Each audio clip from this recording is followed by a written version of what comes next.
Nick Kushner here again. This is part 2 of my guitar physics presentation. Today we're going to talk about harmonics. So how are harmonics made? When you pluck an open string on the guitar, and here this would be the nut and this would be the bridge, and this could be a string, and you pluck it. Okay. A wave travels along the string, and when it reaches a fixed end, like the bridge, it reverses direction, okay, and travels this way. While this wave is traveling, the original vibration continues and to travel towards the bridge. So you have waves that encounter each other over and over again. So you get this interaction between waves that are traveling in different directions.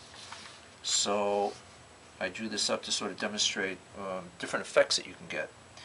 So let's say you have a wave here in green, and this is peaking here, and this is troughing, and then peaking like this. And another wave is passing over it. And this wave, the orange one here, has a higher peak and a lower trough. See that? Higher peak. And when these two waves encounter each other, you get a new wave. The resultant wave is the algebraic sum of this wave and that wave. So if this had a y value of, let's say, 3, and this had a y value of 2, let's say 5. 3 and 5 is 8, so this would be 8. So you get, when they're like lined up, you get this kind of like addition effect, okay? And that would be in the black. The black wave would be the resultant wave. So you will also get this kind of thing happening called destructive interference. Let's say you have a green wave here, and it's peaking and it's troughing and peaking, and then along comes a orange wave, and at this moment that the green wave is peaking, this one's troughing. Not at the same amplitude, notice. It's not over here, but it's still in a trough. And here it's peaking, but the green is troughing. Here it's troughing, but the green is peaking. So when you get this, you get destructive interference. Okay, so what ends up happening is this is sort of providing a negative effect on the green amplitude, and it's just reducing the green's amplitude by this kind of factor, how much it's negative. And you get this new resultant wave here, which is smaller in amplitude than the green wave, and this is the black wave here. If the orange wave had the same amplitude as the green wave, you could get complete cancellation. And when you get that, you get the creation of a thing called a node. So that's important to know when you're talking about harmonics, okay? So if you take pictures of a vibrating open string using time exposure multi-flash photography, you will see these wave patterns on the string. All of these patterns are happening all at the same time. It's really quite incredible. These patterns are called standing waves because they don't seem to travel away. They seem to stand in place. And this is because of this interference effect. So the first pattern has the frequency of the open string and is called the fundamental frequency, or F0. I like to call it F0. So this here is the fundamental frequency, okay? And the length of the string that vibrates has a wavelength of lambda over 2. So why is that? So this, you can think of this pattern as like a peak here, but where's the trough? You know, the trough would be, you know, beyond the bridge over here. So in reality, the vibrating string only has half the wavelength. So it's really we refer to it as lambda over 2. Okay. So the full wavelength, lambda, would be 2 times the length of the string. Now the amazing thing is that while the open string is vibrating with a frequency of F naught, a separate vibration is also occurring with a frequency of 2 times F naught, or double the frequency. So this is a second vibration, and obviously it has a frequency of 2 times that. Notice it's got an entire wavelength here between the nut and the bridge.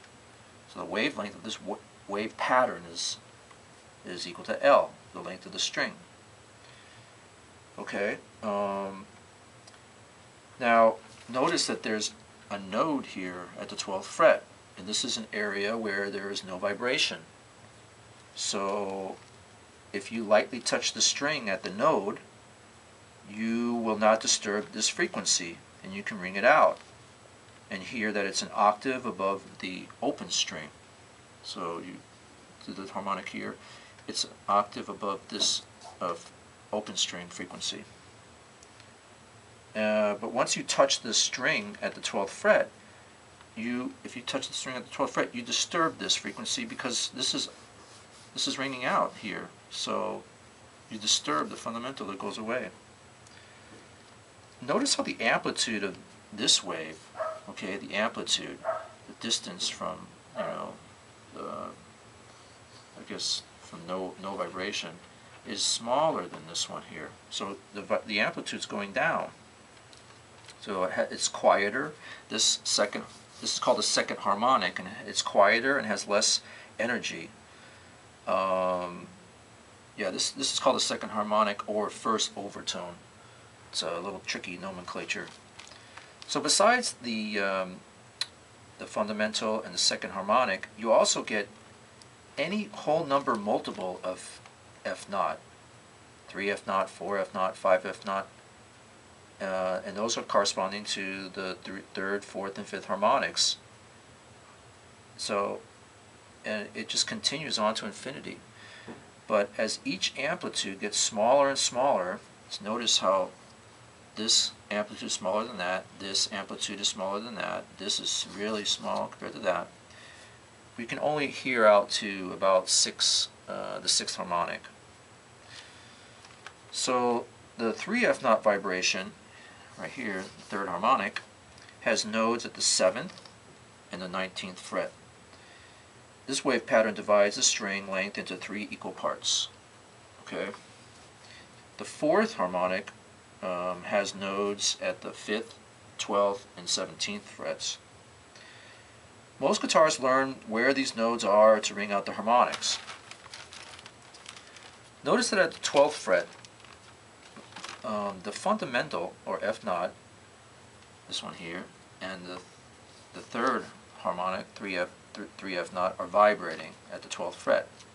See, there's a vibration here, and here too. There's no node.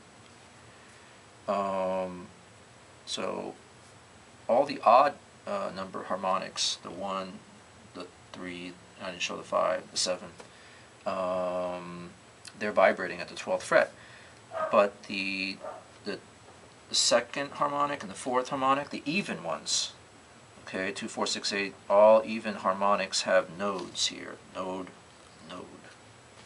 So if you just play regular guitar but decide to do your picking at the 12th fret, you will kill all the odd harmonics, but you'll hear all the even harmonics because the node there does not disturb their vibration. This allows you to really get a different sound. Similarly, where you do your picking will get you different sounds. So this also explains the concept of timbre. And the timbre of a sound is determined by the proportion in which the various natural harmonics are heard in it. So when a clarinet plays middle C, what makes it sound so different from other instruments is that it has a higher proportion of odd harmonics.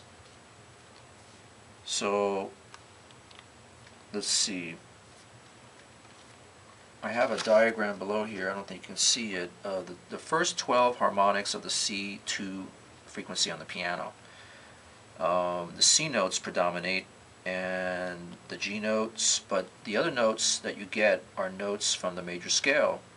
This is probably why the major scale came about, because when you this, when you check out what the notes are, obviously this is the tonic, this is an octave above the tonic, this is a G note, this is a tonic, and you analyze each one of the harmonics and what their note is, you'll find that they're the notes of the major scale, and this is probably why the major scale came about.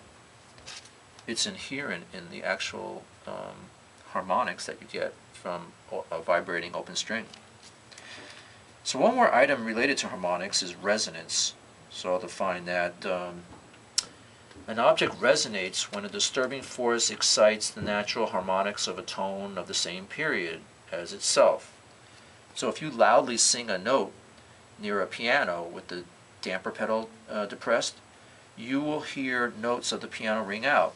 The different harmonics present in the voice excite harmonics with the same period in the piano. So you get this effect also when you play a bass note and an object in the room, like a ceiling tile, ends up vibrating. So you're getting that exact kind of like phenomenon of the bass guitar note has harmonics, and those harmonics can end up like forcing a vibration of the natural vibrations in the ceiling tile. It's pretty wild. So that's it for now. In the next video I'll talk about tuning systems, so hope to see you then. Okay, bye.